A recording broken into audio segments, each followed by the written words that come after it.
Growing up, we had an apple tree that produced grapes.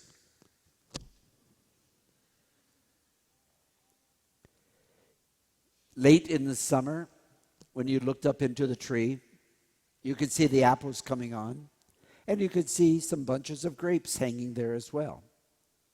We had an apple tree that produced grapes. At least that's what we told people when they came.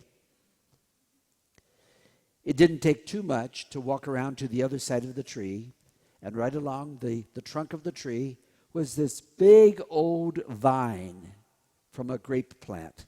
And it probably had been growing with that tree for years and years and years, so much that its branches were completely intertwined with the branches of the apple tree. And every year the tree had both apples and grapes. I am the vine, you are the branches. Stay connected and you will produce much fruit. And you want to produce the fruit of your species. Grapes produce grapes, apples produce apples. I was thinking about that this week when I was studying this particular gospel passage. I love so many images and metaphors that Jesus gives, but this has to be way up high as one of my favorites. I am the vine, you are the branches. And don't tell the sheep this, but actually I like this passage more than last week when Jesus said, I'm the shepherd and you're the sheep. But just don't tell them that. I am the vine, you are the branches. This passage actually includes two really important things. The first thing Jesus is saying, you have to remain in me, connected with me, remain in my love, or you will not have life. That's pretty important. And then he says, but if you do remain, you will produce fruit. Those two elements are both important.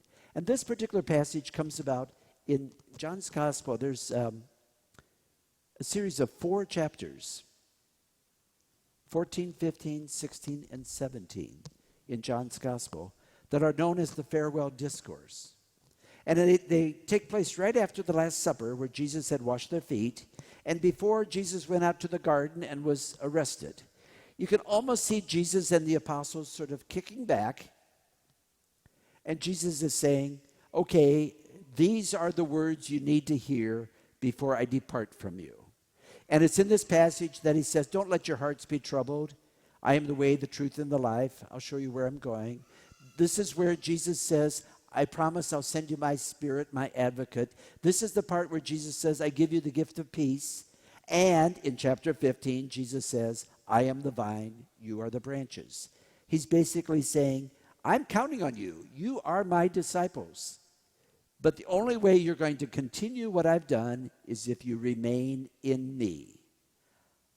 You cannot produce fruit apart from being connected. The people that Jesus spoke to probably pretty well knew the image of the vine and the branches. They were around grapes a lot. Many people had them, and there were probably lots of little winemakers everywhere because that was a staple for almost all their meals. Around here, it's a lot less so. It's possible that some of you in your gardens or backyards, maybe you have some grapes, or maybe there's others here who have done a tour of a vineyard, and maybe they even explained to you how the grapes grow. But it's not an obvious metaphor for us anymore, as it was maybe at the time of Jesus. So I was thinking this week, we need to find some other way to talk about the need to stay connected. And this was in my mind on Tuesday morning. Every Tuesday morning, I have a Bible study. I've been doing it for 15, 16 years. From 10 o'clock to 11 o'clock, we study the reading of the subsequent Sunday. And this week, we were doing it by way of Zoom. We've been doing it for about a year now through Zoom. And there were 25 or 30 people. You see the little boxes on your computer screen, the little squares with people's faces. And we were talking about remain connected, the vine and the branches, and bearing fruit. And just at that moment, the screen froze. And I saw these pictures. Nobody was moving, and I realized nobody could hear me.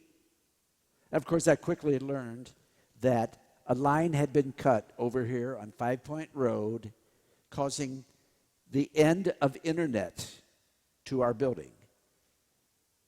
And without internet, the Zoom was doomed. I am the vine, you are the branches. Stay with me, or you cannot do it on your own. Suddenly, when you're disconnected, you have no life at all, no vitality.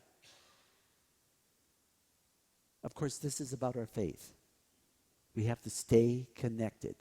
And I've learned that the image of grapes is more than just staying connected with Jesus. That's the primary thing. But in the process, we stay connected with the other people who stay connected with Jesus. Because that main vine, as the one I knew as a kid growing up next to the tree, that vine grows up and it had lots of branches. But all the branches were related back to the same vine. We are, through the vine, we are connected to each other. This afternoon, we have a special Mass, the next 3 weeks, in fact, a special First Communion Mass. And these children are going to receive Holy Communion, and they will be connected with Jesus in a very beautiful sacramental way. I am the vine, you are the branches. There's a oneness there.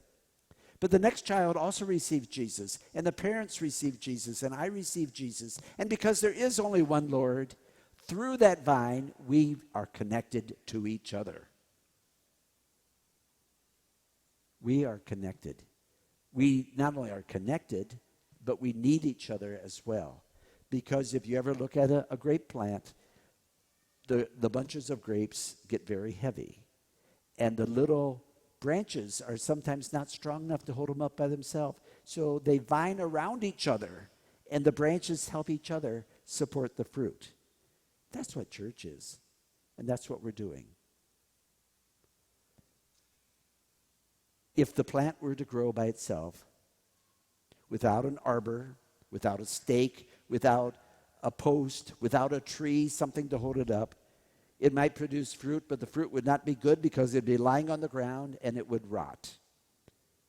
That grape plant, so many years ago, needed the apple tree. The apple tree became its strength and structure. I wonder sometimes if that's what we need as church as well. We need the structure of one another. We need the structure of our commitment. We need the structure of a formalized faith, because that allows us to keep on growing, remaining healthy, and producing fruit.